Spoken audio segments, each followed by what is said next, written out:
bienvenue, fidèles téléspectateurs. Nos excuses, chers téléspectateurs. Je sais que vous nous suivez partout dans le monde. C'est votre émission Duel. Ici, nous traitons l'actualité avec les hommes faits de la nation. Je sais que vous avez choisi les bons côtés de l'histoire. Les bons côtés de l'histoire, c'est nous. Hier, c'était le débat entre Nico Faye et Maître Franck Kalolo. Aujourd'hui, vous nous avez exigé à la dernière minute de chercher ces deux hommes. Je les ai pris à pied levé. Je les ai imposé la dictature de l'émission. Ils ont quand même accepté ma dictature. Il est là, M. Diabanza Mwananene. Il est cadre de l'UDPS. Il est ici avec nous. Il aime bien les débats républicains pour l'intérêt de la nation. M. Diabanza, soyez le bienvenu. Merci d'avoir pensé à moi pour... comment vous l'appelez déjà l'émission? Duel. Pour ce duel. Okay. Et je crois réellement que le débat sera républicain. Ça peut permettre à beaucoup d'entre nous qui sont en train de nous suivre à la maison de retenir quelque chose. Loin de moi la prétention de croire que nous connaissons, mais avec les petites idées que nous avons, et nous allons tenter, tant bien soit peu, de donner nos idées. Voilà. Dans quelques minutes, il y aura la présence de M. Benoît Yolama, les doyens Benoît Yolama. Il va faire son entrée. Et après, nous allons décrypter les grandes lignes d'actualité. L'actualité était dominée la semaine passée par la francophonie. Vous êtes sans ignorer, il y avait 10 jours d'un grand événement ici en République démocratique du Congo, la francophonie. Il y a eu également la cérémonie de clôture. C'était waouh. Et l'équipe du Cameroun avait remporté la finale. Nous allons en parler. Quelles sont les retombées de la francophonie, de l'organisation de la francophonie en République démocratique du Congo? Est-ce la RDC a bénéficié de quelque chose ou c'était une perte? Parce qu'il y a ceux qui pensent que la République avait déboursé beaucoup d'argent au moment où les fonctionnaires ne sont pas bien payés selon les opposants. Et tout cela, on va tenter un peu d'analyser ces questions très questionnantes de la nation. Et aussi, il y a eu l'autopsie de l'honorable Chéribin Okende. Sa famille politique parle. Il semble que l'homme n'était pas tué avec l'arme. On avait simulé son maître, son assassinat. Il a été tué avant et puis on lui a tiré une balle après. Selon certaines sources qui font ces enquêtes. On va tenter un peu d'en parler. Processus électoral, on en parle toujours en République démocratique du Congo. Est-ce qu'il y aura... ce processus sera inclusif avec tout le monde ou soit les idées vont rester en dehors du course et le peuple perdre la situation économique? On en parle. Les dollars étaient à 21, 21,5, 22. Aujourd'hui, on a constaté que les dollars, le taux est en train d'être augmenté. Aujourd'hui, c'est presque 23,5, 24. De l'autre côté, 24,5. Qu'est-ce qui fait qu'il n'y ait pas la stabilité? On en parle sur ces plateaux. Mais d'entrée des jeux, je préfère... si vous pouvez me donner la photo du chef de l'État ici. Monsieur Philémon, soyez ici avec nous. Donnez-moi la photo du chef de l'État. Il ne faut pas déranger Monsieur Philémon. Quand il réalise l'émission, l'âme, j'aime qu'il soit calme pour qu'il fasse bien son travail. C'est un professionnel. Merci. Alors, M. Diabanza, le chef de l'État n'est pas ici, hein? Il est au Brésil. On dit, une fois de plus, le voyage des trous. Ouais, il est normal pour certaines personnes de penser que quand le chef de l'État est en train de se déplacer, ce sont des voyages de trous. Mais pour ceux-là qui comprennent réellement le contexte de la naissance de notre pays, c'est facile pour eux de comprendre qu'est-ce qui est en train d'être fait. Okay.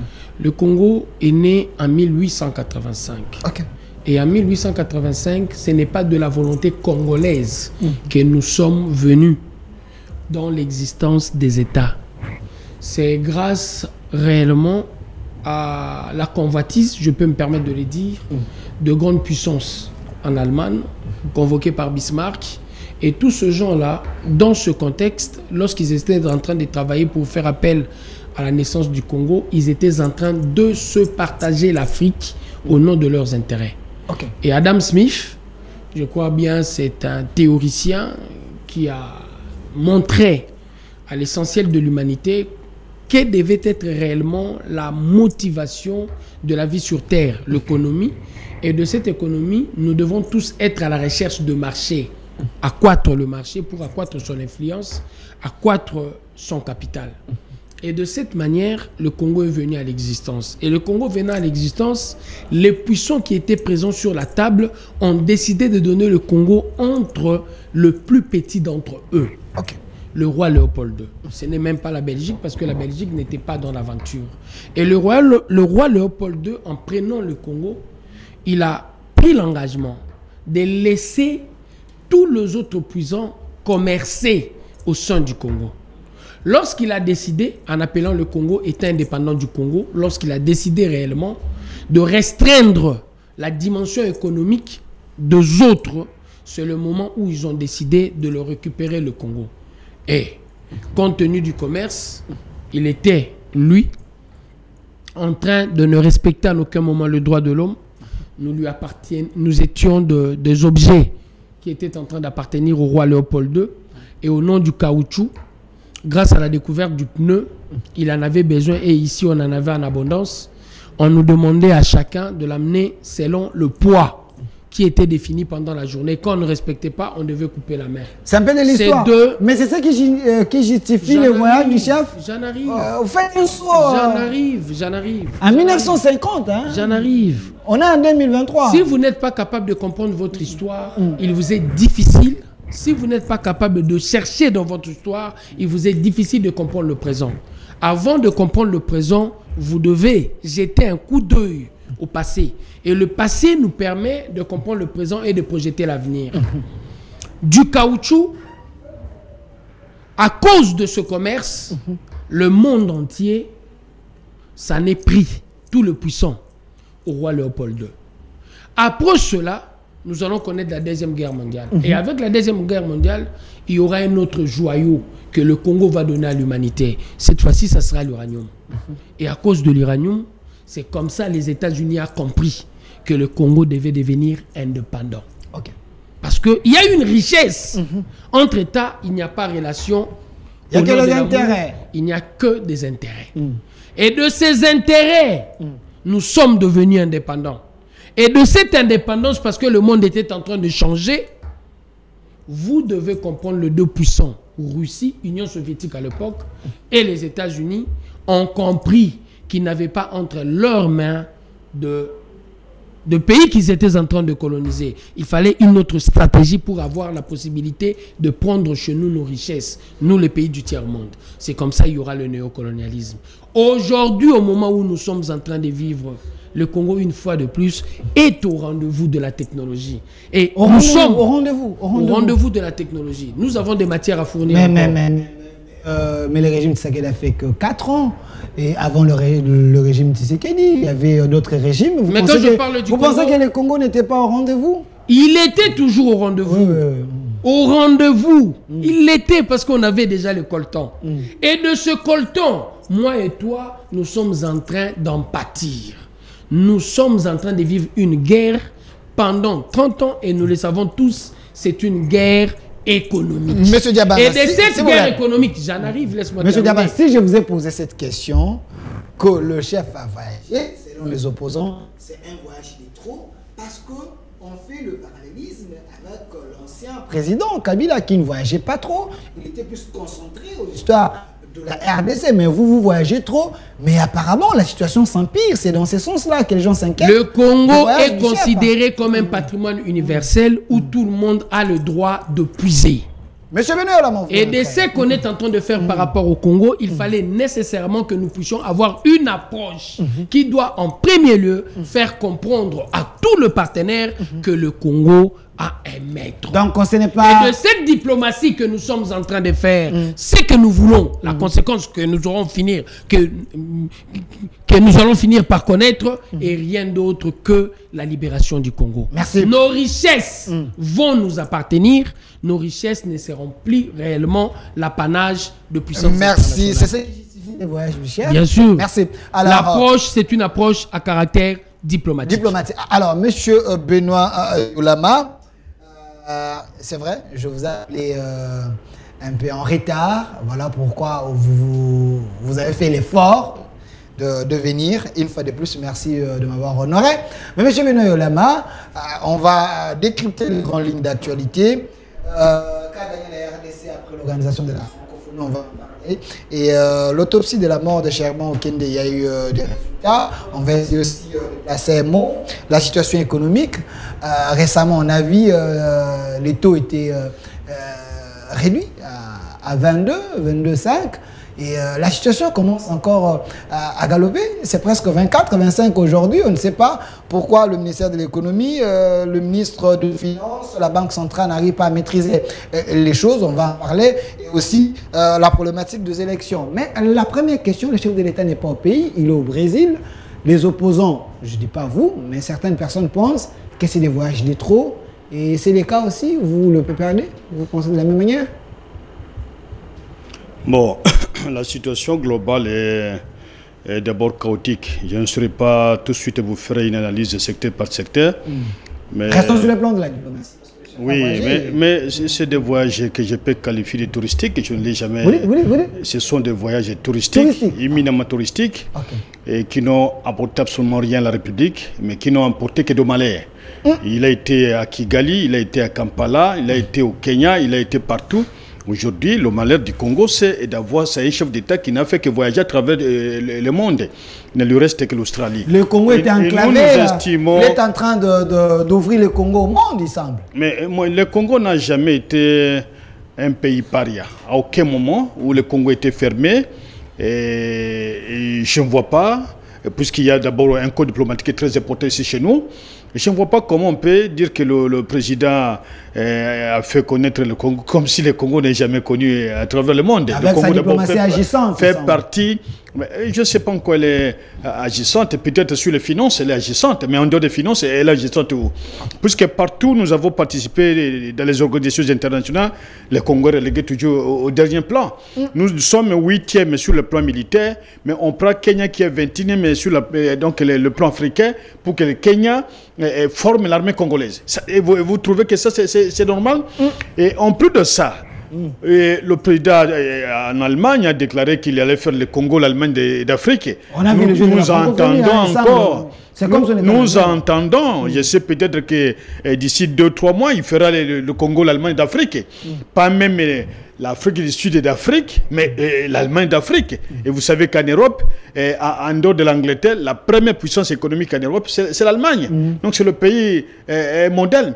Mais lorsque le président annonce en Allemagne qu'il fera du Congo, l'Allemagne d'Afrique, en dehors des modèles turcs qu'il a enviés, en dehors des modèles chinois qu'il a enviés, on se pose des questions.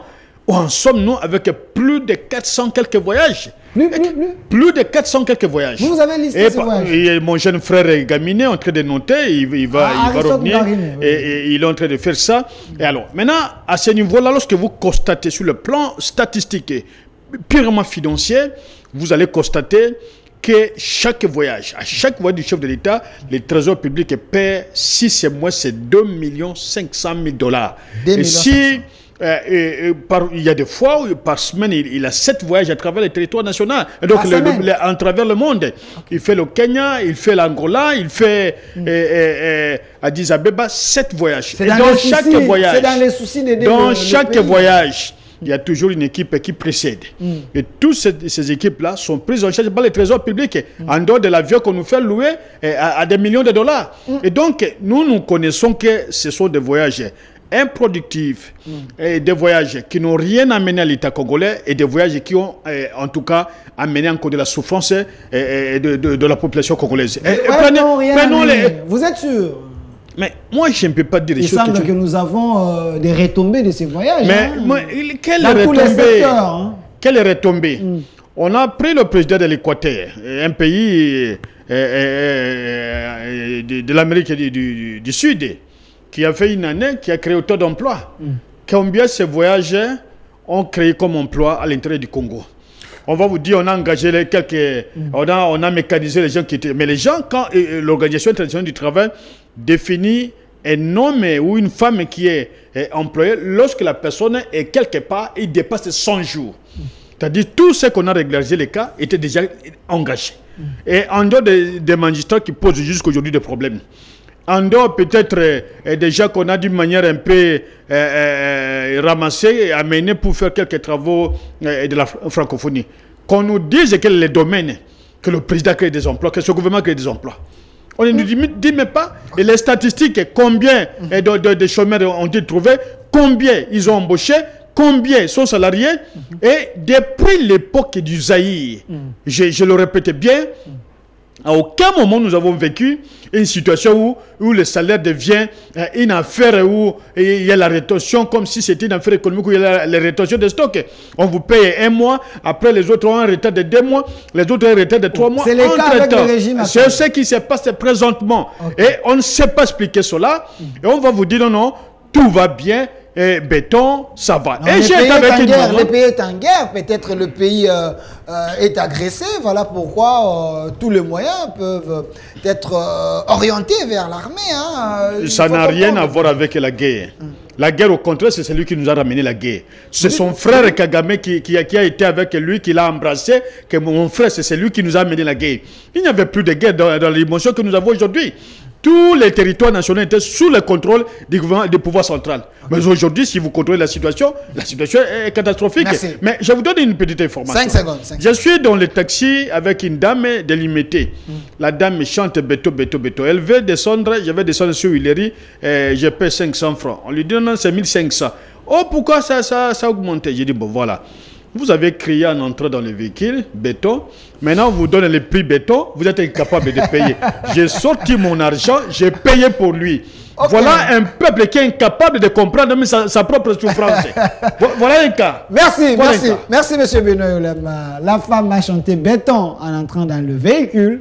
Elle a aussi le prix béton, mais n'a pas payé le prix béton. C'est l'opposant qui a payé à sa place. Alors, monsieur Diabanza Mwananene, cadre de l'UDPS, quelqu'un m'a dit Diabanza lit beaucoup, consulte beaucoup. Je sais qu'on fera un débat républicain, mais j'ai aimé les questions très questionnantes de M. Benoît Yolama, du PPRD, l'opposant du régime. Le voyage du chef ont apporté quoi? Il semble que c'est lui, le chef de l'État, qui nous a encore amené la guerre. Il n'y avait plus la guerre. Vous avez suivi M. Benoît Yolama, du M23, c'est son frère Kagame qui l'a trahi. Vous regrettez? Je crois quelque part, les ridicules dans ce pays ne tuent pas. Okay. Si les gens étaient sérieux, le PPRD serait considéré de la même manière que le parti nazi. Okay. Après la Deuxième Guerre mondiale. Soyez devant le micro. Ce sont des gens qui nous ont mis en difficulté.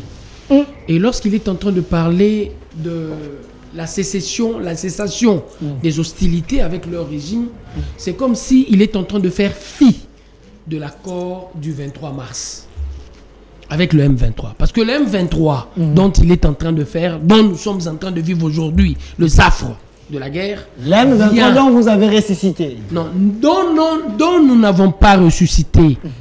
Dont eux ont introduit dans notre armée le Rwandais et ils ont placé dans des postes viables. Le M23 revendique l'accord du 23 mars.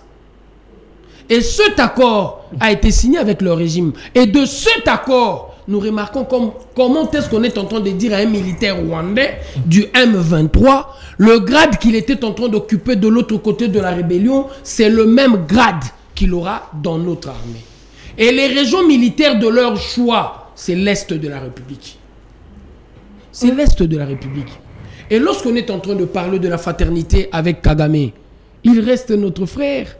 Kayen ou Abel, ils étaient frères. Même si Kayen a tué son frère, quand Dieu est venu, il n'a pas dit ennemi Kayen, non. Il a dit, il a posé la question à Kayen. Kayen, où est ton frère? Non, votre approche est condamnable. Comme vous Kayen, où est ton frère? Il fallait suivre la ligne que les autres... Il y a un élément de taille, je venais de vous le dire tantôt. Le Congo, c'est le pays le plus convoité. Nous sommes à chaque fois au rendez-vous de la découverte scientifique. Le caoutchouc avec le pneu, l'uranium avec la bombe atomique, et aujourd'hui avec le téléphone mobile et la voiture électrique, nous avons le coltan. Et derrière ça, il y a le commerce. De ce commerce, le monde entier comprend qu'il faut briser le Congo et il y a un complot contre nous. Et de ce complot, s'il y a un régime qui a aidé réellement la communauté internationale à nous faire mal à travers Kagame, c'est leur régime. Le PPRD avec Kabila. Mais bien sûr, Ok.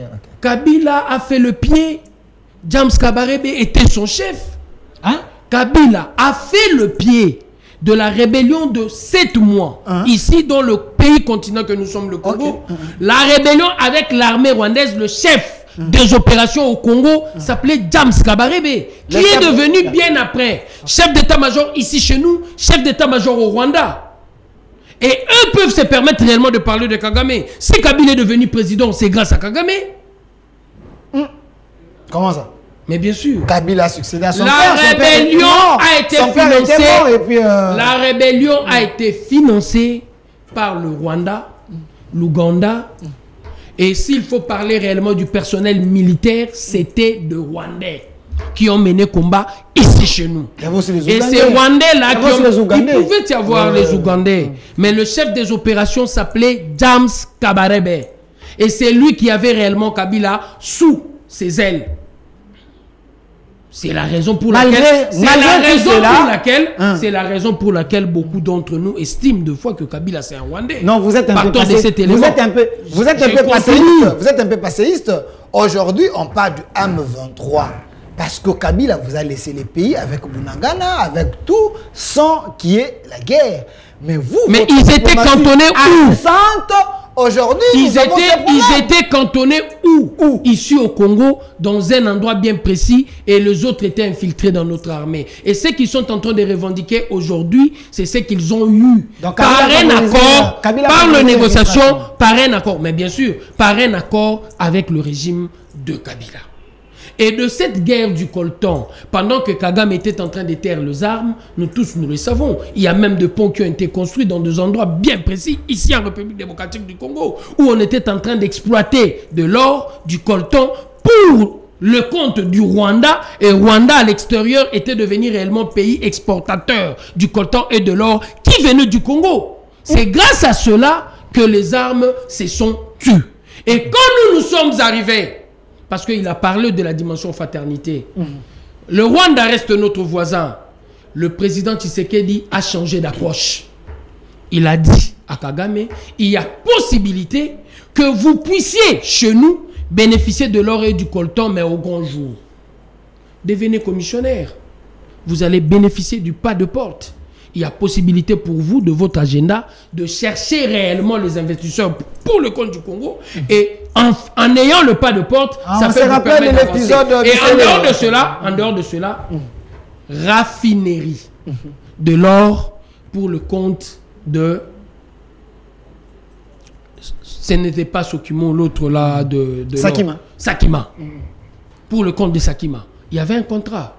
Il a refusé le contrat. Il voulait tout simplement continuer de la même manière qu'il faisait avec le régime précédent.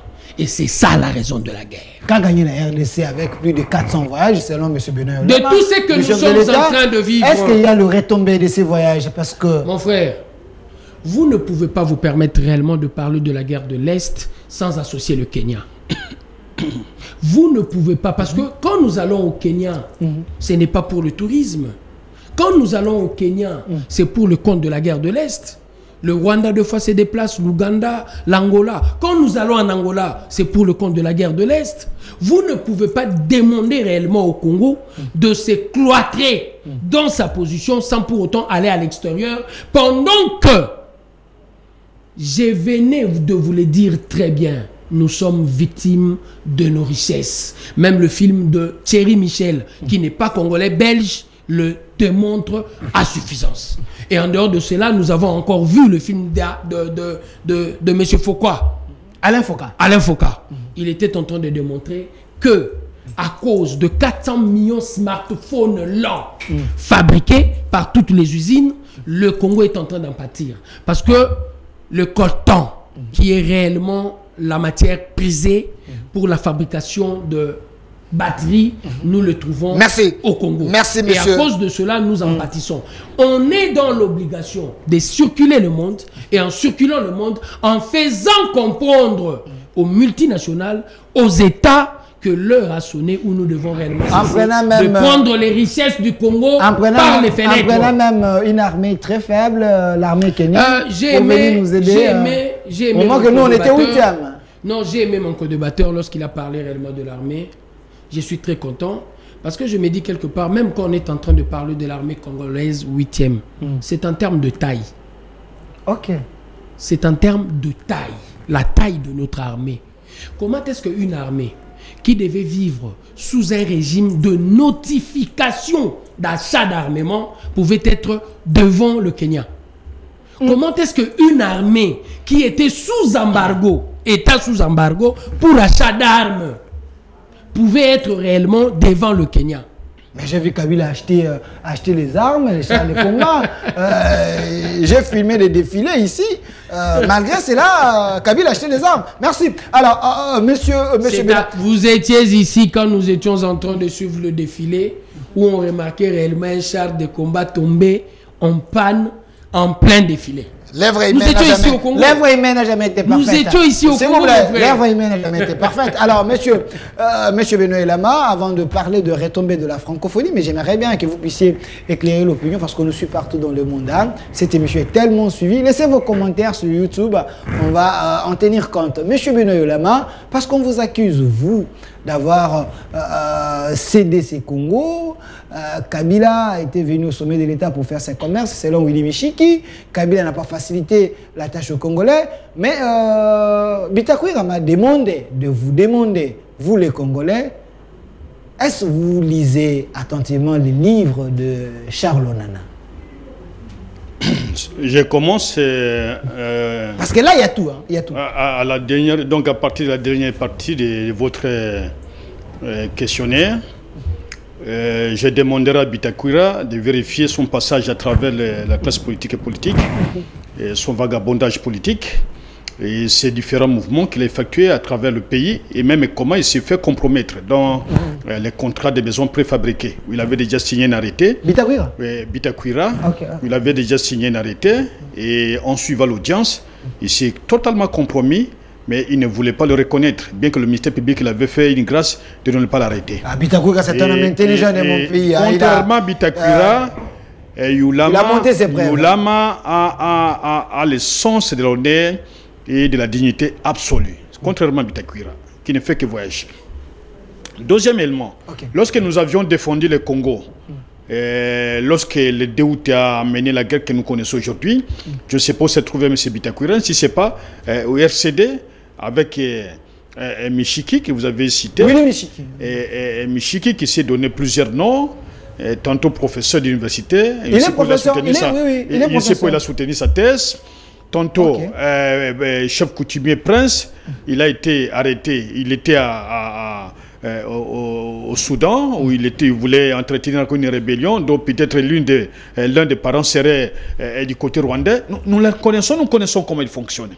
Et j'ai demandé, amenez même demain, je suis capable de revenir ici, même à 6 heures et rester ici, amenez Bitakwira, amenez Michiki, qui viennent dire au peuple congolais, et donner des réactions par rapport à ce que moi je vais fournir comme élément sur leur passage et par rapport à la gestion du pays. Alors vous avez les éléments contre... Si lui-même à l'instant, si vous voulez que je reste ici pour les attendre jusqu'à 20h, je le ferai. Merci. Je sais qu'ils ne prendront pas ce risque-là. Alors, pour réagir... Les livres de Charles Onana, est-ce que vous avez lu? Quelqu'un quand même écrit? Je l'ai parcouru avant et il se contente de la dernière édition, mais moi j'ai lu la première édition. Il a raison. Je crois qu'il en a déjà produit des éditions. Et c'est le secrétaire général de relations avec le parti politique et du ministère de l'Intérieur qui m'avait donné cette faveur, qui est parti lui-même et qui avait commandé les livres pour moi. Et j'en ai à la maison. Si lui, il n'a pas eu la première version, moi j'en ai. Mais je lui informe aussi que j'ai un autre livre qui s'appelle Noir Canada, où on identifie les anglo-saxons, les multinationales anglo-saxonnes, où il y a la Suède, la Grande-Bretagne, les États-Unis, le Canada, bien que bilingue, et certains pays, d'autres pays occidentaux qui sont là, qui font la guerre au Congo. Il n'a pas le courage de le dire, moi je l'ai toujours dit, depuis l'époque où nous tournions forum des médias, vous étiez encore élève. Aujourd'hui, vous êtes un journaliste. Et c'est par lui que j'apprendrai comment défendre le Congo. Je l'ai fait sur RFI, France 24, TV5 Monde, La Voix de l'Amérique, BBC. Je n'ai pas été avec, je n'ai pas entendu que Bitakura devienne politique ou que Michigi, qui était porteur des mallettes de Kengwa Dondo, devienne membre de l'UDPL pour que moi je parle du Congo. J'ai parlé du Congo depuis le Zaïre. Je ne suis pas comme eux qui sont des hommes de raccourcis et qui ne cherchent que le gain facile et l'intérêt personnel. Je suis un homme qui aime le pays, qui aime le Congo, contrairement aux autres. Okay. Alors, pour revenir sur ce que mon contradicteur est en train de dire, il est d'abord de quel parti politique? L'UDPS. L'UDPS. Mais je crois que c'est l'UDPS qui doit avoir honte de parler. Comment ça? C'est l'UDPS. Il n'y a pas un parti politique allié au Congo que l'UDPS, donc par rapport aux intérêts du Rwanda. Rappelez-vous depuis le vivant du père. Ok. Le fait Tshisekedi Omulumba. Lorsqu'il arrivait donc en Afrique du Sud lors du dialogue intercongolais, demandait dans quel hôtel il habitait avec qui dans l'hôtel. C'est avec les Rwandais. Posez-lui la question, je voudrais que vous le fassiez cette fois-ci. Comment il a été lapidé à Gisangani par le jeune Jean après le dialogue intercongolais? Qui a été lapidé? Etienne Tshisekedi Omulumba. L'homme qui était il est passé en revue les troupes rwandaises après que l'armée rwandaise ougandais se soit battue à Kisangani. Posez-lui la question s'il va vous donner la réponse. Les images sont là, les traces sont là. Plus de 600 jeunes ont été assassinés à Kisangani par l'armée rwandaise. Puisqu'ils ont protesté contre sa présence et puisqu'ils ont fait le jet de pierres sur sa personne. L'histoire est là, il y a des vidéos. Parce qu'ils sont passés mesure TV5 Monde, si on ne le sait pas. Les accords entre l'UDPS et Kagame au Canada, qui était le représentant de l'UDPS à l'extérieur? Qui? C'est M. Tshilombo Tshisekedi. Au Canada, ils se sont rencontrés. Et quand Kagame dit « je connais des gens qui sont là », il ne le dit pas pour le dire. Il ne le dit pas pour ce que Kabila est au pouvoir. Mais lorsqu'il va très loin, lui, Kagame vous dit « l'ancien pouvoir était plus compliqué pour le Rwanda que l'actuel pouvoir » qui a permis que Air Rwanda voyage à travers le territoire national comme une compagnie nationale. C'est M. Kabila. Ce n'est pas M. Tshilombo. Qui a permis que entre le Rwanda et le Congo, qu'il n'y ait plus de visa. C'est M. Kabila. Ce n'est pas M. Tshilombo. Et tous ceux qui connaissent l'histoire savent que l'arrivée des avions, la création des comptoirs n'a jamais été à l'époque de Kabila. Ils le savent. Mais lorsqu'on fait parce que Tshisekedi était un légaliste, j'ai fait une insinuation pour aider notre ami. Que ça puisse se faire pendant la journée. Kabila le faisait nuitamment, selon plusieurs sources. Mais je suis en train de faire une insinuation pour les permettre d'identifier ce qu'il est en train de dire. Et il va très loin, il dit, le président a demandé à Kigali de voir dans son agenda, donc son agenda, ses contacts. Qui soit comme un commissionnaire. Alors, mais le même président a fait plus de 400 voyages à travers le monde pour chercher des investisseurs. Mais comment il va demander à Kagame de chercher dans ses contacts comment on peut investir au Congo? Et voilà la contradiction. Des gens qui ne comprennent pas ce qu'ils veulent dire.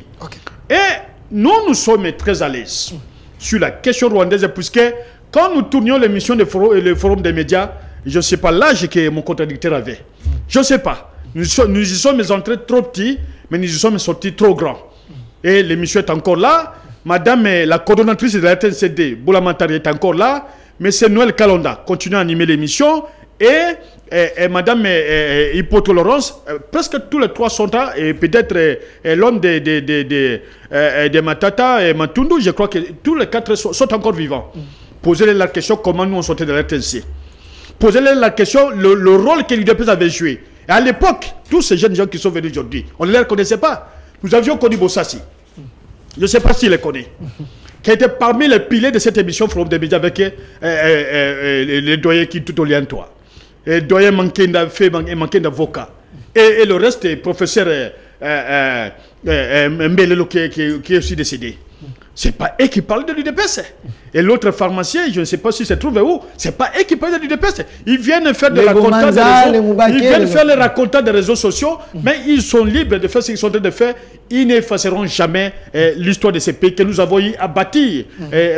Donc, en tout cas, avec le moyen que nous avons. Donc, Kabila, c'était pas un traître, c'est quelqu'un qui a sauvé. Au moins, sur ce qu'il parle de l'accord du 23 mars.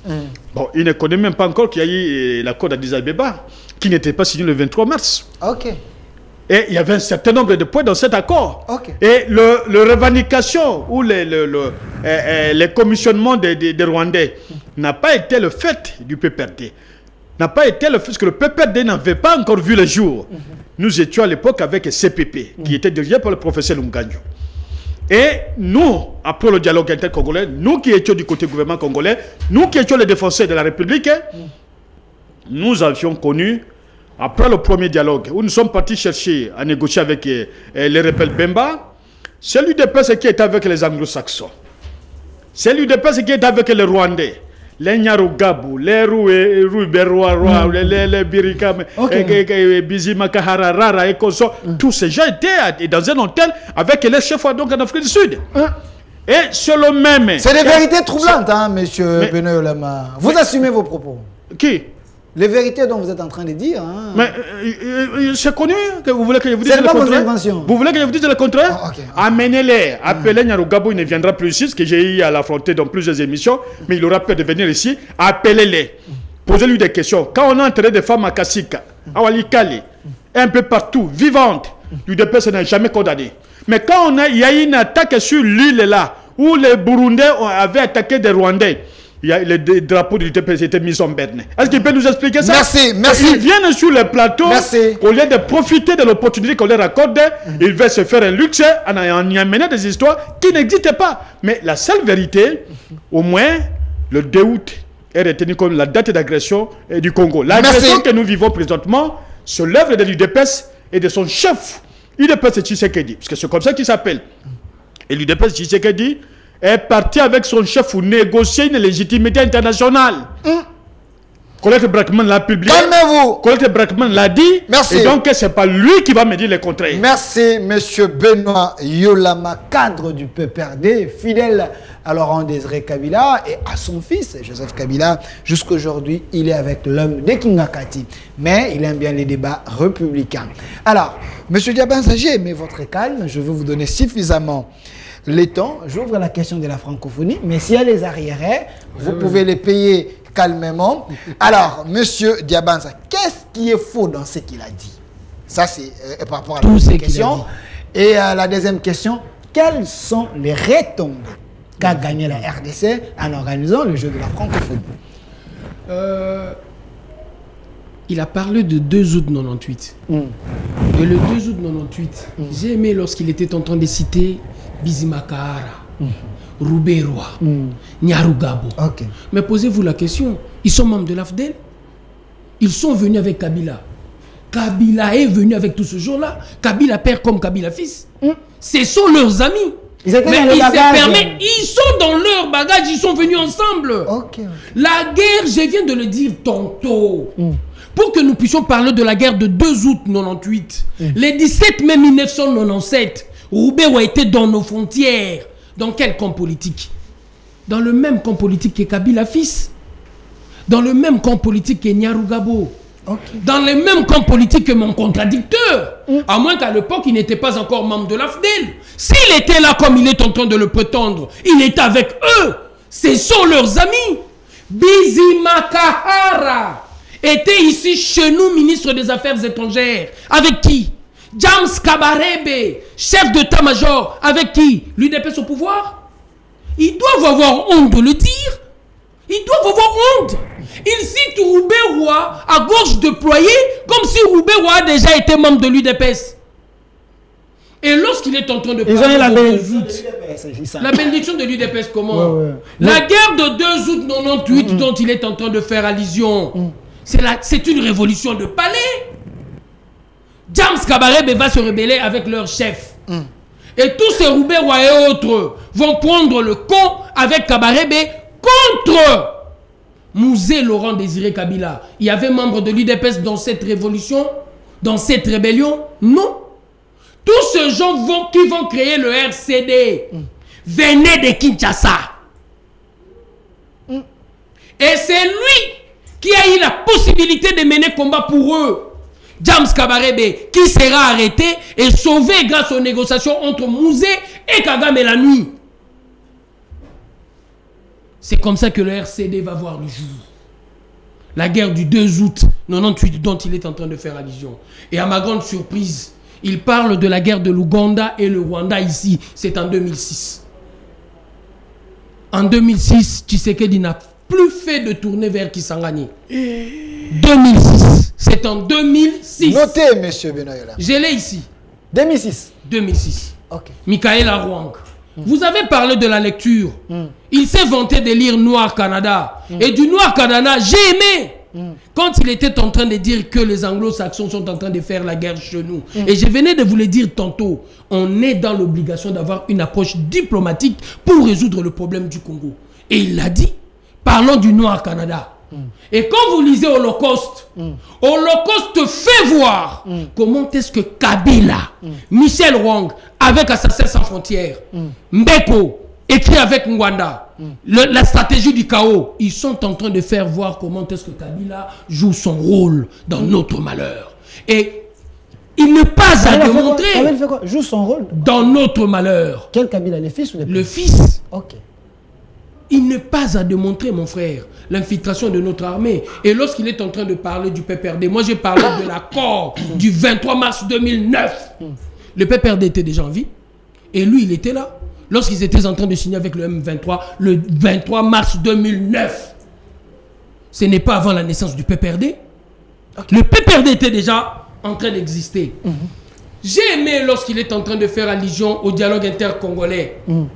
En expliquant que Etienne Tshisekedi a passé les troupes rwandaises en revue. Oui, vous avez signé l'accord de Lusaka bien avant le dialogue intercongolais.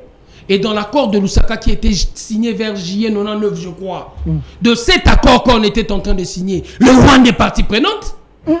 Il y a le Rwanda, il y a l'Ouganda, il y a le Zimbabwe, il y a le Burundi. Ce sont des pays signataires de l'accord de Lusaka. En dehors de la partie congolaise qui était composée de l'opposition et autres. Mais il y a d'autres pays, parlant de notre crise, la crise était multiforme. Il y avait une dimension extérieure et une dimension interne. De la dimension extérieure, on était en train de faire entrer le Rwanda. Et le Rwanda qui était partie prenante, c'est nous qui l'avons invité à la guerre. Ce n'est pas nous. C'est vous avec l'AFDEL. C'est vous avec Kabila fils. C'est vous avec Kabila père. C'est vous qui avez invité le Rwanda au Congo. C'est vous qui avez invité l'Ouganda. C'est vous qui avez invité le Zimbabwe. C'est vous qui avez invité l'Éthiopie. Ce n'est pas nous. Et de tous ces pays qui ont mené front chez nous, vous croyez qu'il fallait nécessairement résoudre le problème congolais sans pour autant voir leur chef? Ils parlent réellement. Ça m'étonne même d'avoir le courage de parler de l'accord qu'ils étaient en train de chercher avec Bemba. Ils sont venus ici à Matadi. Qu'est-ce qu'on a trouvé là-bas? Si ce ne sont pas de préservatifs. De la réunion qui devait être faite de l'autre côté de Matadi. Si ce ne sont pas des préservatifs. C'est grâce à Tshisekedi, les sphinx de Limete, que le Congo a été sauvé. Nous avons créé en son temps l'ASD, l'Alliance du sauvegarde du dialogue intercongolais. Et c'est grâce à cette alliance que nous sommes revenus à la table. Et quand nous sommes revenus à la table dans le dialogue intercongolais à format réduit, il y a eu l'accord global et inclusif. C'est grâce au génie de Tshisekedi que le Congo a été sauvé. C'est grâce au génie de Tshisekedi que le Congo n'a pas été divisé. Ni était cela, avec l'aventure, ils se sont même targués une dénomination, le camp de la patrie. Mais le camp de la patrie qui est venu ici, société civile qui a suivi, c'était pratiquement 80% de membres du dialogue intercongolais qui sont descendus à Kinshasa. Ils sont revenus sur la table de négociation grâce à Tshisekedi. Okay. Et c'est pendant ce temps qu'il est allé au Rwanda, il est allé au Zimbabwe, il est allé en Ouganda, il a fait les pays de Scandinavie. Et quand il a tourné, les gens ont fini par comprendre qu'une partie du Congo restait entre les mains du RCD. C'est comme ça nous sommes revenus sur la table. C'est grâce à Tshisekedi. Okay. Mais à ma grande surprise, il veut réellement torturer l'histoire. Torturer l'histoire. Non, c'est un scientifique. Pour des intérêts qui ne concernent que le PPRD. Malheur à mon pays. Il se bat sur la science. Il se bat sur la science. Sur la science. Sur les images, des vidéos réelles. Qui vous amène de vidéos. Pas montées. Vidéo 2006, la guerre de l'Ouganda et du Rwanda, c'est 2006. Ok. Ici au Congo, à Kisangani. La guerre des 6 jours. Ce n'est pas en 99. Ok. Merci. Alors, pour terminer, en 2011, Tshisekedi était à Kisangani. Il a été battu même par... Nous avons vu comment est-ce qu'il a été accueilli à Kisangani en 2011. Nous avons vu. Les images sont là. Les images sont là. Ok. Tshisekedi a circulé le Congo en 2011. Il était à Kisangani et il était vivant. Il a vu. Il a vu. Dès Tshisekedi, depuis Tshisekedi, la personne qui a été mieux accueillie encore à Kisangani, c'est Augustin Kabouya, récemment. C'est vrai ça? Ouais. On dit qu'il y avait concours des églises. Hein. Voilà. Ah, il y avait eu concours des églises, les gens. Et quand ils vont là-bas, Moïse était de l'autre côté, il n'a pas vu cette église-là. Voilà, merci. Faïlou était de l'autre côté, il n'a pas vu l'église. La question de la francophonie, parlons-en. Vous avez suffisamment payé les arriérés. Quand a gagné la RDC, on organisait le jeu de la francophonie, on dit que le fonctionnaire pleure. C'est un régime qui a autant de malheurs parce que vous ne payez pas bien les gens. Vous payez un décalage. Un mois après, vous payez. 2 mois après, c'est compliqué. Et bien, on l'a mal confirmé ici. Nous sommes en train de nous battre. Ici, il y aura réellement d'ici peu. On va finir par connaître un procès. Vous dites? Nous allons finir par connaître un procès par rapport à tous les malheurs que nous avons vécus à l'Est. Et soyez-en certains, si le procès est impartial, Kabila fils sera interpellé, Kabila fils sera parmi les incriminés en ce qui concerne le massacre. Pourquoi vous avez une fixation sur Kabila fils? C'est l'histoire de... Quelqu'un qui vous a donné le pouvoir, selon plusieurs sources, quelqu'un qui a accepté qu'il y ait passation civilisée du pouvoir. Apparemment, vous êtes des ingrats, il semble, hein? Selon les opposants. Hein? J'applaudis. Vous savez pourquoi j'applaudis? Il a été capable de faire mieux que Mobutu. On n'aurait pas connu Kabila père comme Kabila fils si Mobutu avait réellement laissé le processus de démocratisation de notre pays enclenché le 24 avril 1990 de suivre son cours normal. Après la conférence nationale, on n'aurait pas connu Kabila.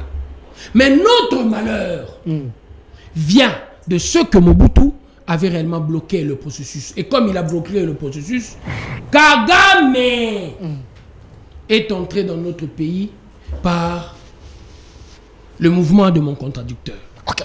Ils sont venus ici. Et quand il faut parler de la francophonie... De la francophonie, parlons-en. Je vous ai donné suffisamment de temps. Cher public, vous pouvez réagir sur YouTube. Il y a un endroit où vous pouvez écrire entre le PPRD et l'UDP, entre les tshisekidistes et les kabylistes, qui sont à la base du malheur du Congo. Voilà la question. Entre les tshisekidistes et les kabylistes, qui sont à la base du malheur du Congo. Commentez, ça serait mieux. Alors, la question de la francophonie. Je crois quelque part, je venais de le dire tantôt, et mon contradicteur m'a soutenu par rapport à cela. Dans son livre qu'il venait de lire, Noir Canada, il est en train de faire montre que les anglo-saxons sont en train de mener une guerre sans merci dans notre République. Et vous le savez, je venais de le dire tantôt, Thierry Michel le confirme dans son film que nous sommes victimes de nos richesses. Thierry Michel n'a jamais acheté la carte de l'UDPS. Alain Foucault de même. Merci. Compte tenu de ce que nous avons comme richesse, on en pâtit. Je réponds à votre question de la francophonie. Les temps. Je vous ai donné suffisamment le temps. Il vous reste 2 minutes. Le jeu de la francophonie. Je ne vais pas voir les images du jeu de la francophonie. De ce que nous étions en train de vivre par rapport à la guerre de l'Est, une fois encore, le génie du président Félix nous a permis d'utiliser la francophonie comme une vitrine. Une vitrine. Rien que par l'organisation. Ok. Nous avons été capables de redonner confiance à l'homme congolais. On dit que c'était une mauvaise organisation. Qui a possibilité la meilleure de toutes les organisations, des activités qu'il y a eu ici au Congo. Et je vous assure, j'ai suivi la responsable du comité international du jeu de la francophonie. Ok. Elle est en train de dire, Madame Zeina, nous avons organisé à plusieurs reprises des activités pareilles. Mais ce que nous avons vécu au Congo, c'est une première. Okay. L'implication de la population, l'accueil, la chaleur avec le peuple congolais a réellement accompagné. Et il n'y a pas que ça. Vous avez vu les images. Le jeune de 10 ans, 7 ans, croit qu'il y a encore possibilité que le Congo puisse aller de l'avant. Il y a possibilité pour nous maintenant de changer de narratif.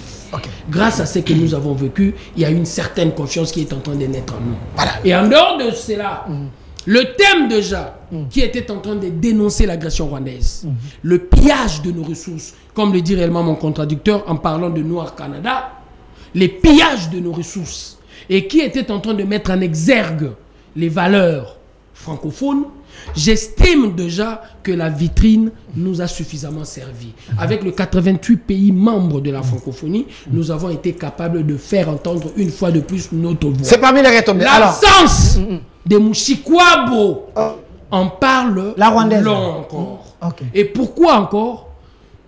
Cette loi d'Ormeta qu'on était en train de vivre, nous, Congolais, compte tenu de l'agression, toutes les chaînes étrangères. Il y avait ici chez nous à peu près 121 chaînes, organes de presse. Okay. Et les 121 organes de presse, tout au début, en premier lieu, ils se sont mis réellement à parler de son absence. Une première dans l'histoire de l'organisation de Jeux de la francophonie, que le patron de l'OIF soit absent. Et de cette absence, France 24, TV5, CNN, BBC, ils en ont fait allusion.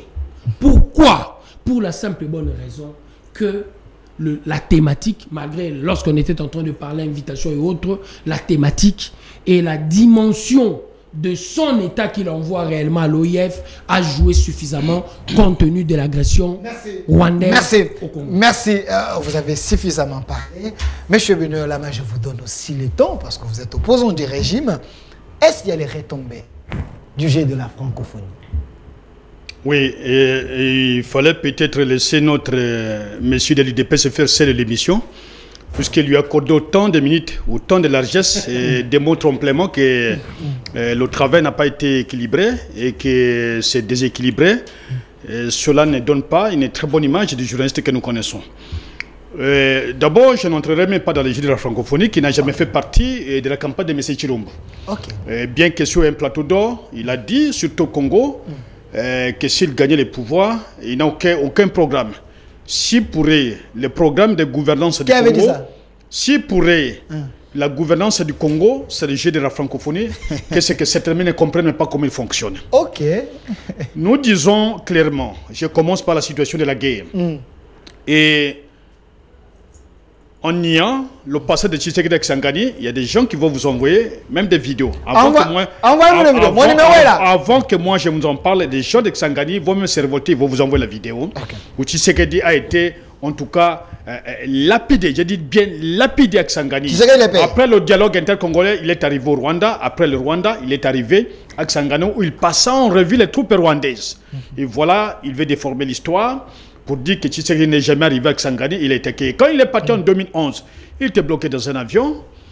Les mêmes Occidentaux qu'il avait financé avec 13 millions de dollars pour louer cet avion avaient récupéré l'avion parce qu'ils avaient estimé qu'il n'était pas capable de faire la campagne de gagner une élection présidentielle. Et rappelez-vous qu'il a été financé par les Occidentaux, les amis de Kagame. Et lors du dialogue intercongolais, vous voulez encore fausser l'histoire. Lorsqu'il a demandé qu'il y ait un accord global inclusif, c'est la demande des États-Unis d'Amérique, qui est le partenaire direct de Kigali, dont il avait prétendu de son vivant qu'il était agent de la CIA. C'est à la demande de la Grande-Bretagne, dont Tony Blair et Bill Clinton sont devenus des conseillers de Kagame, que lui, il est arrivé, qu'il avait dit, écoutez, nous ne partons pas. Et le jour, dans la salle, où un Congolais avait dit qu'il y avait des Rwandais, nous devons fermer la salle pour qu'on les reconnaisse. Vous avez vu, vous avez entendu, puisque vous n'avez jamais été là, que les Rwandais fuyaient de la salle en Afrique du Sud. Et celui qui vivait avec eux dans l'hôtel, c'est qui? C'est M. Tshisekedi Mulumba, qui était avec eux. Je ne voudrais pas ouvrir la parenthèse de sa vie privée avec une Rwandaise, mais je vous informe qu'il a été à Kisangani. Et lors du dialogue intercongolais, qu'il y a eu des résolutions. Et lorsqu'on a négocié, les Occidentaux avaient dit deux choses. Si vous voulez recouvrir l'intégrité territoriale du Congo, c'est que vous devez partager les richesses. C'est que Sarkozy est venu parler vers 2006, après. C'est ce qui avait été dit au dialogue intercongolais. Si vous voulez avoir l'intégrité territoriale du Congo, il faut appliquer l'accord du dialogue intercongolais dans son intégralité. Et qui avait mis tout ce que nous avions connu à l'intérieur. Le gouvernement de Kinshasa était isolé, seul, sauf les Maï-Maï, qui n'avaient pas eu une grande représentation, une partie de l'opposition qui estimait que le travail que faisait le RCD n'était pas correct. Et c'est ce qui s'est passé. Et c'est lui qui a demandé que les Rwandais soient intégrés. Dans le ACLD, l'Alliance pour la sauvegarde du dialogue, il y a eu quelques Rwandais qui étaient là. Les Mouniapende Conso, ils étaient avec eux. Alors, nous disons ceci. Nous avions donné sur un plateau d'or et le pouvoir et les territoires congolais à M. Chirombo. Il n'a jamais trouvé ce territoire où il n'y avait pas le contrôle de l'État congolais. Tous les administrateurs étaient en place. Même à Bunagana. Tous les administrateurs étaient en place. Mais c'est lui qui vient d'amputer le pays avec son frère, son ami, Kagame. Et lorsqu'on vous dit, James Kabaré veut venir, mais James Kabaré veut venir dans une coalition. C'est comme en Ukraine aujourd'hui, il y a les Occidentaux qui sont avec l'Ukraine.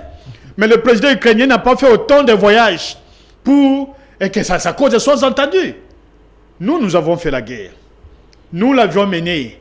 Le président Kabila était au front, comme un militaire, au front, avant qu'il ne redevienne à Kinshasa pour être président de la République, à la mort de Moussé. Il était militaire au front. Quand Moussé est mort, le premier à crier sur les antennes de RFI pour se féliciter de la mort de Moussé, c'était qui? C'était M. Tshisekedi Moulumba. Alors, nous connaissons, vous pouvez vous appuyer pour un écrit qui a été publié pour justifier tout ce que vous commettez comme erreur de gestion, mais on vous a averti que Kagame n'était pas nommé crédible. Qui vous avait averti? C'est Kabila. Et vous l'avez dit. Et qui avait dit qu'il faisait confiance à Kagame? C'est M. Chirombo. Que Kagame était son frère, il faisait confiance, c'est un partenaire crédible. Aujourd'hui, nous en sommes où? Et lorsqu'il dit qu'on a cantonné des militaires rwandais dans 5 coins, mais ils sont venus du Rwanda. Ils sont venus du Rwanda. Et si en 2018, il y a eu guerre, puisque les Rwandais attentaient à la vie de Moussé. Et Moussé avait résisté. Et Moussé avait dit, écoutez, la coopération entre le Rwanda et le Congo doit maintenant se définir, que tous les Rwandais rentrent chez eux. Et le Bizima qui est dans la capitale congolaise, qui travaillait avec l'UDPS au moment où nous parlons, qui est dans un hôtel connu ici à Kinshasa, le Bizima, qui a même épousé notre sœur Kassayenne, Bizima est dans un hôtel, ici à Kinshasa. S'il y a des doutes, on va donner sa chambre. L'hôtel est là. Il travaille pour le compte de l'UDPS. Qu'on nous dise, hein, tous ceux qui sont dans l'union sucrée aujourd'hui, qu'on laisse l'union sucrée. Okay. Sur le miel, il n'y a rien là-bas. Okay. Des hommes sans conviction, sans les sortes de l'honneur. Ils sont là. S'il vous faut que nous mettions la liste de ces gens-là, nous prenons l'accord global. Nous prenons l'accord qui avait été signé par Moussé. Vous les trouverez là-bas. Ils sont très nombreux. Pourquoi? Et en Allemagne et en Angleterre, qu'est-ce que le président avait parlé des Rwandais quand les Congolais avaient hué sur sa personne? Notre président actuel, c'est lui qui est aux commandes de l'État. Il avait parlé des Banyamulenge. Il avait dit que les Banyarwanda étaient des Congolais. Les Banyamulenge. Mais les Banyarwanda, il n'y a pas de Banyamulenge. Mulenge, c'est le plateau. Nous, au Congo, personne ne va fausser l'histoire. Nous sommes identifiés par rapport à nos langues. Il n'y a pas une frontière qui prend donc la tribu des gens. Ça n'existe pas. Ce sont des Banyarwanda. Depuis 1885, on connaît les quelques mouvements de Rwandais qui sont entrés au Congo. Mais pourquoi ils ont honte d'être appelés Rwandais? Ils sont Rwandais, ils sont Rwandais. Moi, je suis Congolais, je suis Congolais. Que j'aille emprunter une nationalité à Paris, à Bruxelles ou ailleurs, je ne sais pas. Mais je suis Congolais. C'est pourquoi j'aime qu'on m'appelle pas Yulama, qu'on m'appelle les Benoît. Je ne suis pas étranger. Je ne suis pas français-belge. Alors, la question du jeu de la francophonie. Je suis en train d'arriver à votre question. Voilà, c'est pour simplement vous démontrer que toute cette articulation que les jeunes frères sont en train de faire, c'est de tenter de fausser l'histoire. Il n'en a pas. Puisqu'il prétend avoir lu ce livre-là. C'est un lecteur. Moi, j'ai été acteur. J'ai été acteur. Et l'accord qu'il a fait allusion, je souhaiterais que vous mettiez ça pour que les Congolais voient tous ceux qui ont fait partie du RCD. Moi, je souhaiterais ça. Donc, s'ils sont revenus, parce qu'ils tentaient de tuer Moussé, mais vous n'arriverez jamais à dire l'opinion. J'ai donné une question que vous n'avez pas posée à l'intéressé.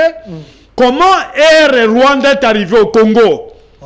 Comment donc les îles de Kagame étaient placées ici chez nous? Mais il a dit qu'il fallait privilégier Quel est privilégié? Notre économie. Quel est privilégié? Parce que Tshisekedi ne voulait pas que ça se fasse nuitamment. Le régime veut que ça se fasse pendant la journée, contrairement à votre régime. Mais écoutez, il n'y a pas de contrairement à vous, puisque vous prenez déjà part au débat.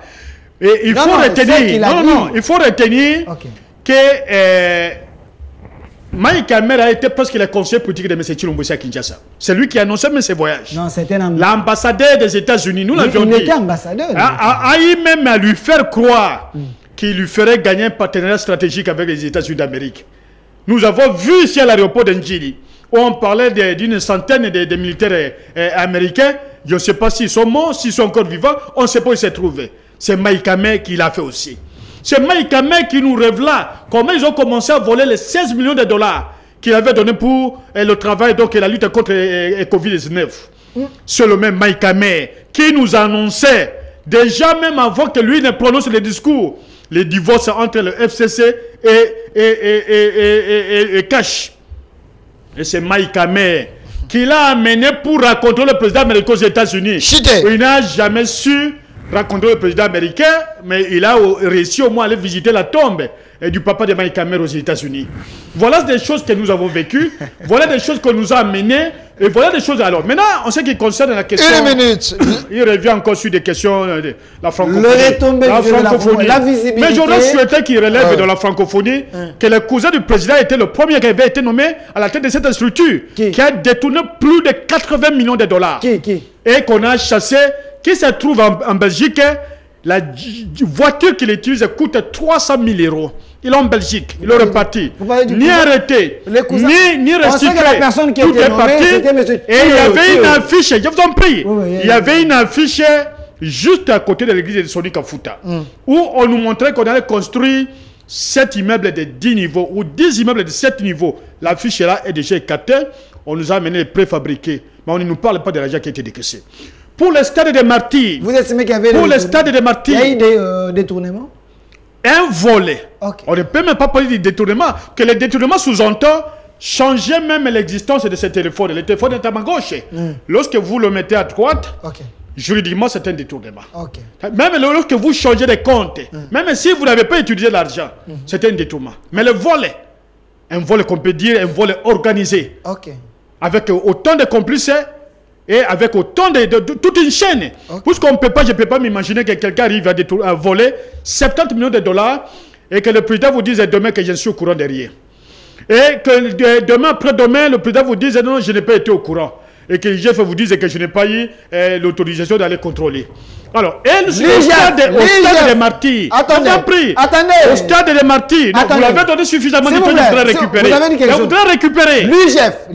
L'IGF, Jules Lenguetti, si c'est que Benoît Yolama est en train de dire qu'il y a eu vol de l'argent des Congolais, les contribuables congolais ont contribué pour que notre pays puisse avoir les infrastructures de qualité.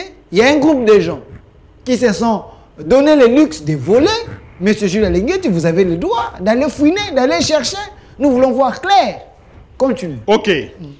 Au stade des Martyrs, avant l'arrivée de Kaboulo, moi, à Kaboulo, que je connais un peu le passé en dehors du journalisme, mais aussi d'être parmi les gens qui avaient été arrêtés par la justice congolaise.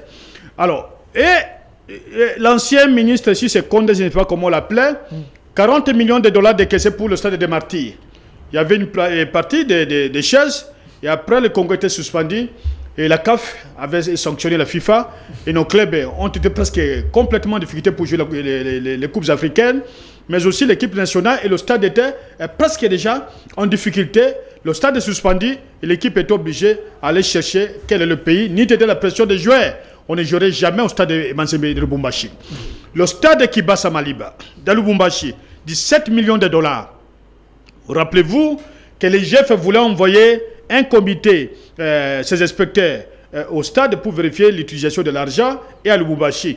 Le même jour, annoncé, le lendemain, le ministre qui avait chassé les comités là pour disparaître les traces et nommé un autre comité que Kaboulo a chassé pour remplacer par un autre comité intérimaire qui est présentement qui gère les affaires de l'État. Alors, dans tout cela, je suis en train de démontrer avec beaucoup de pertinence les capacités du pouvoir actuel de gouverner le pays. Le pouvoir, bien qu'on l'a acquis dans des conditions qu'on l'a acquis, mais on aurait souhaité qu'on parle. Et lorsqu'on parle qu'il y a eu la population, mais c'est tout à fait normal. La population qui regardait les jeux de football, la Ligue nationale de football, qui regardait les championnats nationaux, qu'on a privé. Alors, tout ça, il n'y a plus de moyens de distraction. La seule usine qui a bien fonctionné sous M. Chilombo, c'est les usines de Libanga, c'est les usines des musiciens, c'est cette usine qui a fonctionné. Merci. Même lors de la francophonie. Merci. Est-ce que vous avez entendu une école qui a été sanctionnée pour aller discuter des langues congolaises? Même les 4 langues nationales. Nulle part. Et Merci. même les Français, même, sont-ils venus? Merci. Et lorsqu'on dit qu'on a fait la diplomatie pour le Congo, mais les Nations Unies, c'est la place par excellence pour aller parler du Congo. Merci. Où il y a plus de 100 États qui se réunissent. Plus, j'ai dit. Merci. Je ne prendrai pas les 100 quelques 80. Merci. Mais plus de 100 États. On me fait Alors, signe. donc, oui, bien qu'on vous fasse signe, mais je crois que la vérité est têtue. La vérité est têtue. Elle est là. Kagame, la guerre nous est revenue par la volonté d'un homme pour avoir une légitimité internationale. Merci, monsieur Benoît Yolama. On me fait signe, il nous reste 6 minutes. Il ne faut pas dire qu'on m'a fait signe pour que je vous arrête, pour que je puisse vous couper la parole. Qu'il nous reste 6 minutes. Alors, je veux vous donner 3 minutes. 3 minutes. Comme mot de la fin, moi je veux prendre 1 minute par imposition.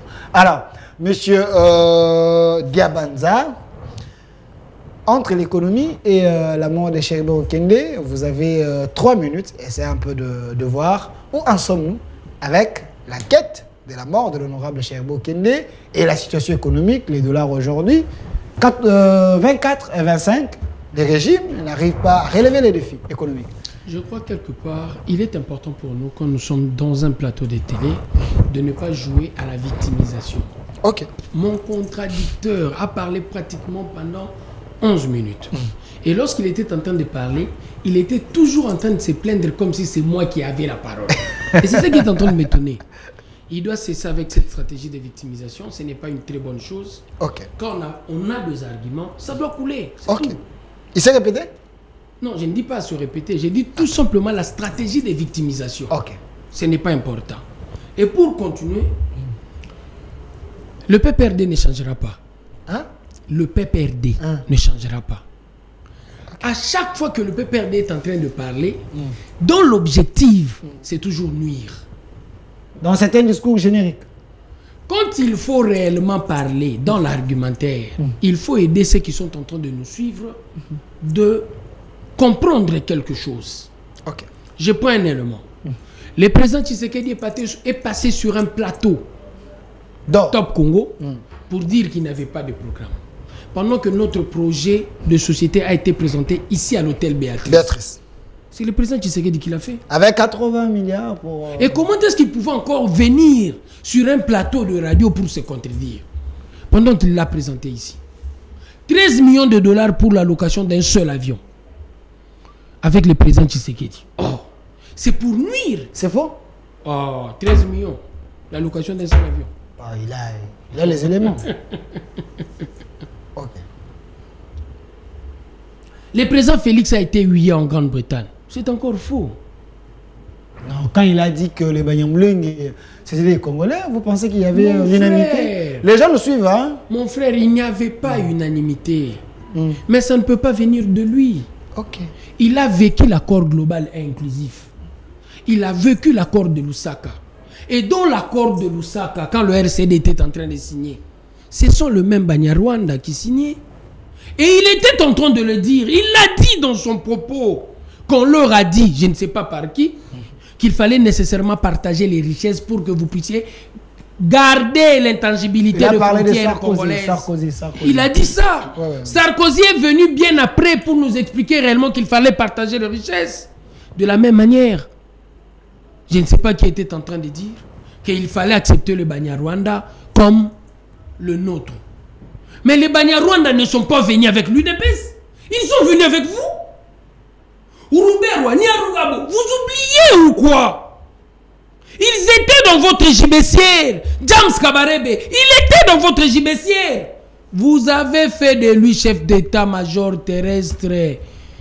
Quelle est l'armée de la coalition en Ukraine dont on a pris un général pour en faire chef d'état-major de l'armée ukrainienne? Il n'y en a pas. James Kabarebe, Nyarugabo, Bizimakara, dans leur gibecière.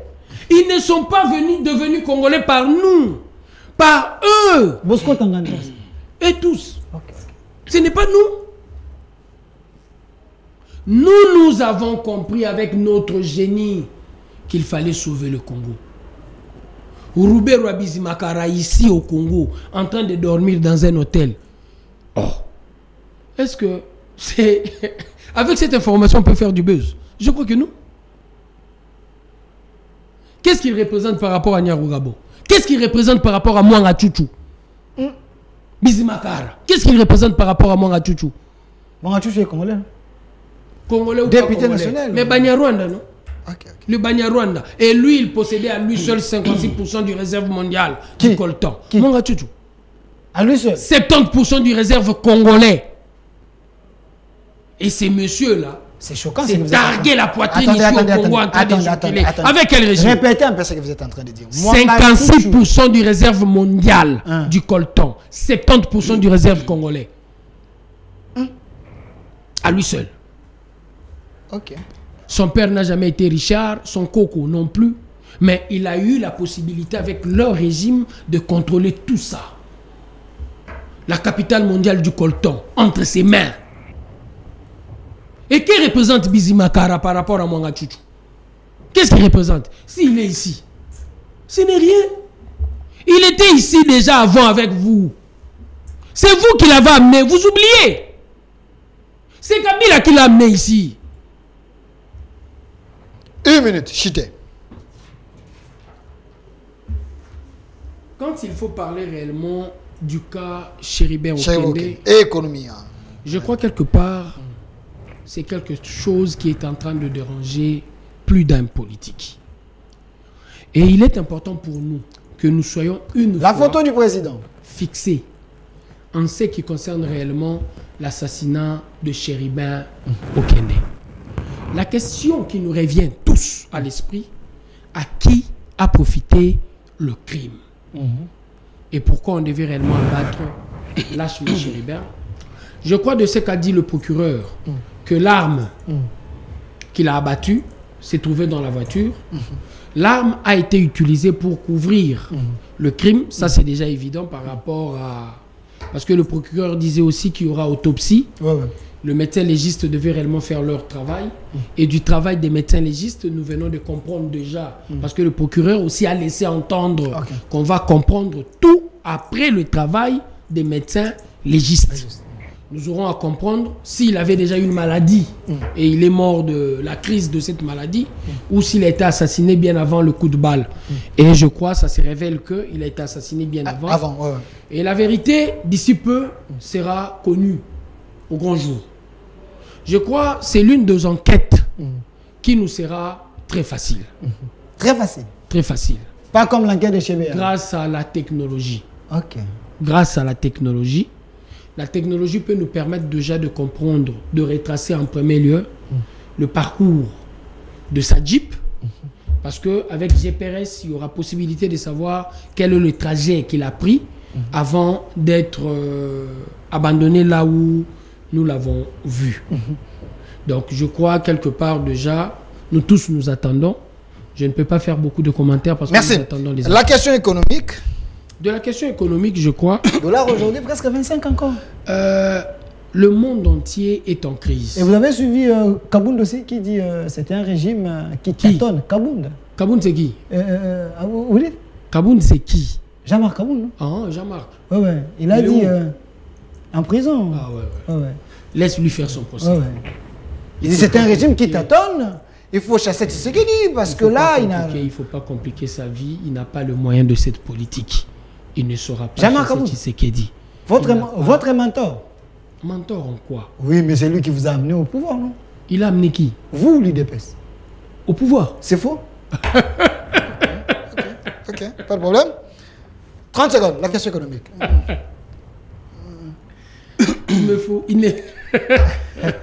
Il ne faut pas me compliquer lorsque je veux répondre à une question très 30 intéressante. secondes, pourquoi les sociétés ne s'améliorent pas? Je crois quelque part, il y a beaucoup d'éléments qui entrent en compte.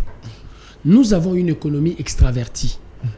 L'essentiel de notre vie ici au Congo sur le plan économique dépendent de l'extérieur. Et 60% de nos importations dépendent de la Chine. C'était aussi le cas avec le régime Kabila. Et ça n'a pas changé. Mais Kabila, c'était mieux avec 4 milliards, 5 milliards. Vous êtes dans les 16. Il ne faut pas... Je parle sous réserve du gouverneur de la Banque centrale avant l'actuel. Donc, quand vous parlez du régime Kabila, je crois bien c'est lui qui est en train de réconforter ma position. Et partant de cela, nous avons vécu 2 crises mondiales. La première, c'est la crise de Covid. Et de la crise de Covid, avec 60% des importations qui devaient venir de la Chine, il nous fallait un coup de taille. Et en dehors de cela, la guerre russo-ukrainienne. C'est une guerre, nous le savons tous aujourd'hui, qui est le grenier du blé dans le monde, c'est la région en question. Et de cette région, l'incidence est mondiale. J'ai vu de l'autre côté du Kenya, les gens étaient en train de marcher. C'est Félix qui gère le Kenya. La vie chère. C'est Félix qui gère le Kenya. J'ai vu le président sénégalais, le président ghanéen s'est déplacé vers l'Ukraine, la Russie, pour demander tant bien soit peu s'il y avait possibilité de voir comment est-ce qu'il devait aider l'Afrique. Il y a eu 4 présidents qui se sont déplacés. La vie chère en Angola, il y a eu réellement de réactions. L'histoire, elle est mondiale, générale, le problème en question. Mais la différence avec d'autres États, nous sommes le seul qui a eu la possibilité de gérer à bien cette crise. Le prix du litre à la pompe de l'autre côté des pays de Moyen-Orient, des pays pétroliers, a doublé. En France, de même. Le bidon de l'huile. Mais aujourd'hui, grâce au génie, une fois de plus, du président Félix, nous avons été capables de faire mieux que beaucoup d'États. Merci, monsieur Diabanza, cadre de l'UDPS. Monsieur Benoît Yolama, je vous donne le mot de la fin. La question de la mort des chérubins, où en sommes-nous avec cette enquête? La question économique, parlons-en. Alors, c'est votre mot de la fin aussi. Oui, et je dois d'abord dire au contradicteur de l'Union sucrée, de l'UDPS, que je ne lui permettrai jamais de fausser l'histoire. S'il a fait les 3 ou les sciences politiques, il doit envoyer les cours d'histoire et politique du Congo. L'histoire de Banyarwanda a commencé avec les comités politiques des mouvements populaires de la Révolution. Son ancien chef était le patron à l'époque, qui avait accordé la nationalité collective au Banyarwanda. Et il n'y a eu que la protestation de l'opinion publique qui avait poussé le régime à reculer. Et lorsque j'ai parlé ici, qu'il y avait même une relation sociologique qui est totalement, bien que privée, entre lui et une Rwandaise, je ne voulais pas entrer dans les détails. Et lorsqu'il voudrait nous coller certains Rwandais qui étaient déjà acceptés par le mouvement populaire de la Révolution, on avait rejoint le mouvement de l'AFDEL. C'est une évidence, nous ne pouvons pas le nier. Mais ils n'ont pas eu l'identité congolaise avec Kabila. Ils ont obtenu cette identité depuis le mouvement populaire de la Révolution des années 80. Et dans le gouvernement actuel, mais il y a un Rwandais. Le ministre des Travaux publics, il est qui? Il a dit, quand il est parti rencontrer Kagame et le Museveni, que nous n'avions pas mandaté Museveni de parler à notre nom. Mais c'est Guissaro. Et c'est son père qui est le géniteur du concept Banyarwanda. Ça n'a pas commencé avec un musée. Bien que certains sont venus avec un musée. Et heureusement, il a révélé l'opinion. Je vous en prie. Et lorsqu'il parle de Bonachouchou, mais c'était un membre de l'Union sucrée. Il a financé l'Union sucrée avec plus de 500 000 $ pour que le FCC n'existe pas. Vous avez des preuves? Qu'il a été élu, mais c'est lui-même qui l'a révélé lors de l'audience. Il faut aller aux audiences. Il faut aller aux audiences. Il faut aller aux audiences. Est-ce que vous aviez parlé de Kabound? On va poser la question à Kabound. Kabound répondra à la question. Et il vous dira la vérité. Et c'est celui-là qui a été élu comme député indépendant qu'on veut coller au PPRD. Et heureusement, l'opinion a compris. Je n'ai plus besoin de donner les noms de l'hôtel, moins encore de la chambre. Il a reconnu que Bissima Kaharara est ici à Kinshasa. Et il est directeur de cabinet d'une structure qui est à la présidence de la République. Il faut dire ça aussi à l'opinion. Aujourd'hui? il est là, il vous a confirmé qu'il est Bizima Carrera. Ok. Alors, La question économique. maintenant, sur la question, il a pris pratiquement 14 minutes. J'ai mis les chronos. Il a recommencé à 36, il a terminé à 8. Tout celui qui a La suivi mort de vous dira. Chérubin et... Moi, je viens de faire, ok. je viens de faire 2 minutes. Mais si vous voulez que j'arrête, j'ai pas arrêté. La mort de Chérubin et la socio-économique. Alors, Chité. maintenant, sur la question de M. Okinde Senghor. Ok. Votre C'est frère. le pouvoir qui doit dire comment Okinde est décédé. Lorsqu'il y a eu alerte sur la disparition d'Okinde, il n'y a eu aucun communiqué du Parlement, même de l'Assemblée nationale, d'une manière tout à fait particulière, ni du gouvernement, ni des services de sécurité. Et lorsque j'avais parlé sur, je crois, votre plateau, de votre confrère de la chaîne, j'avais démontré que sur le plan purement criminologique, n'est responsable que le pouvoir. Puisque le lieu où Okinde a été enlevé, c'est le lieu, l'un des lieux les plus sécurisés de la capitale, en dehors de la présidence de la République. Et là où il y a le parking, c'est là où il y a la police. Mais lorsque Colette Brackman, qui est belge, puisque vous voulez faire des références internationales, on cite un belge qui a fait un film financé par les lobbies de la criminalité internationale au Congo. Colette Brackman vous dit la Jeep, la pick-up de couleur blanche, qui est par ces colonels-là, et le lieutenant-colonel, qui ont été envoyés par la présidente de la République, qui avait enlevé M. Okinde de là où il se trouvait et l'amené. Sur le même colonel qui est parti tabasser à Makala, dans la prison, l'ancien conseil spécial, M. Béa. C'est pas pour rien qu'il ne revient pas. C'est le même colonel qui a enlevé Idi Mounindela, c'est le même colonel qui a enlevé Diongo Frank, c'est le même colonel qui a enlevé Jimmy Kitenge, c'est le même colonel. Il y a des cas de mort en dehors de ceux qui sont connus. Et aujourd'hui, on veut dire il a été tué. Quand j'avais annoncé sur le plateau que de son vivant, lorsqu'il est revenu du dialogue intercongolais, parce que c'est un cadre de l'OCC, il était société civile. Lorsqu'il a adhéré dans l'alliance de la majorité présidentielle, j'ai eu à faire des courses avec Okinde. Okinde n'a jamais mis de ceinture. Puisqu'il ne fait pas plus de 100 à l'air. Moi, je fais jusqu'à 160 à l'air. Mais lui n'a jamais fait plus de 100 à l'air. Il préfère sortir tôt et arriver là où il arrive. Et c'est comme ça, même son épouse vous a confirmé cela.